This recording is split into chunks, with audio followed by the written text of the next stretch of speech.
neuro test yan, psychological test, lahat, drug test, kompleto. Tama po ba, General Lucas? Yes, Your Honor. Paano ho makakapasa ito si Mr. Gonzales? Una-una, sinabi ng Mr. Chair, dismissed po siyang na pulis. Pangalawa, it seems that Mr. Gonzales, Mr. Chair, has an anger management problem, no? Ipa-flash ko lang po ito sa screen bago po magsalita si Mr. Gonzales. Sa barangay lang po nila, narami hong blatter concerning Mr. Willie Gonzales. And I have with me here summary of cases of Mr. Gonzales. Parang ano to, 10, no? Merong robbery, prostrated homicide, obstruction, perjury, robbery, prostrated homicide, grave threat, violation of PD 1866, grave coercion, and light threat. So may grave threat, may light threat.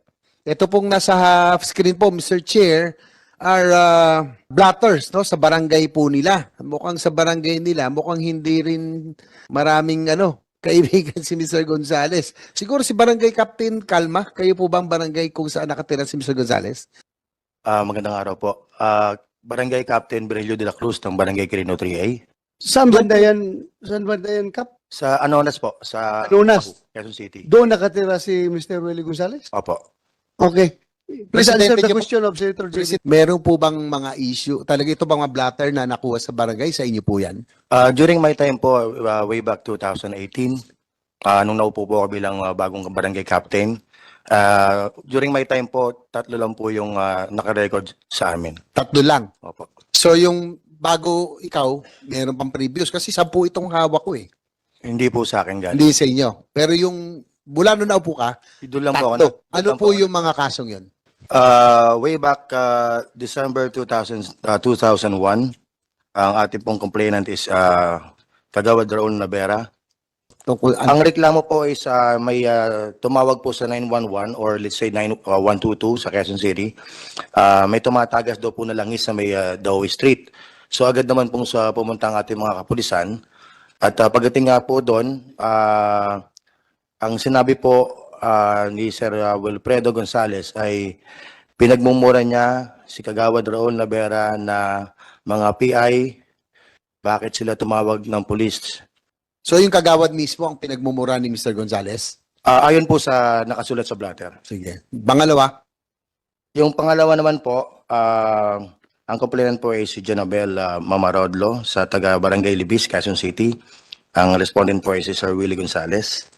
Ang kwento naman po nito is, to make it short, pumarada po siya sa harapan ng HQ, headquarters ni Ma'am Kate Coseteng, para humingi ng medical assistance.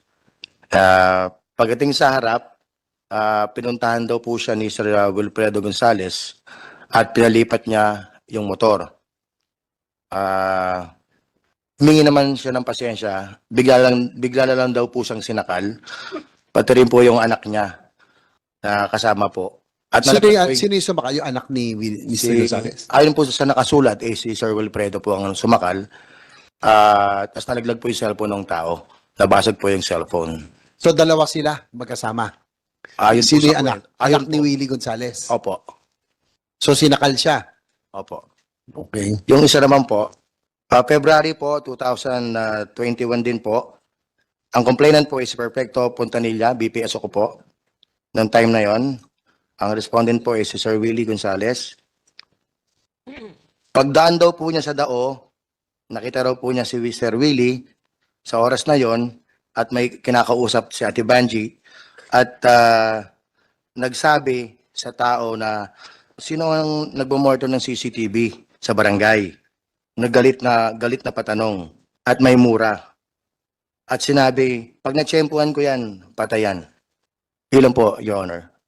Siguro Mr. Gonzales, tanong ko lang. Meron ba kayong anger management issue? Dahil ba ito sa frustration? Wala po kung anger management issue, Your Honor. Pero po, yung kaso nyo kasi ito, lahat threats eh. Hawak ko po lahat yung mga gawa-gawa nilang barangay blatter. Dahil sila po barangay first kagawad, yung isang ano po, Sandali, ikat kita dyan. Gawa-gawa nila yung kwan, yung mga, Ito hindi nga, gawa. May complainant naman nagpa-record na sinakal ninyo. Tapos gawa-gawa na naman ng barangay. Your Honor, gusto po ng documents Ha? po ito, Your Honor. Documents po ito. Documentary yung hawak nila eh. So, you resolve that in other forum. Andito tayo ngayon sa issue, doon sa pagbunot mo ng baril at pagkasamo Yes, sir. para magiging safe ng Yes, sir. mga siklista, Yes, sir. motorista sa kalsada, ha? I'm sorry, Your Honor. You do not use this hearing to justify your dismissal. I'm sorry, Your Honor. I'm sorry, Your Honor. Okay. Sabi ko po, Diretso tayo. Opo. Tayo. opo, Ilang beses ka na-dismiss sa serbisyo? dinismiss po ako nung May 30, 2006. Tatlo pong agency ng PNP ang nag-recommend sa akin ng dismissal, demotion of rank, etc., etc. However, meron po akong ebidensya na Ang tanong ko lang kung ilang beses ka na-dismiss sa serbisyo. Per your knowledge. na-dismiss po ako noong 2006 2006.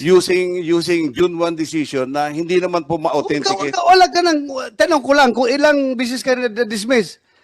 Noong 2006 po. 2006. Your Honor. Tapos na-reinstate ka. Opo, Your Tapos Honor. nakapag-retire ka 2016.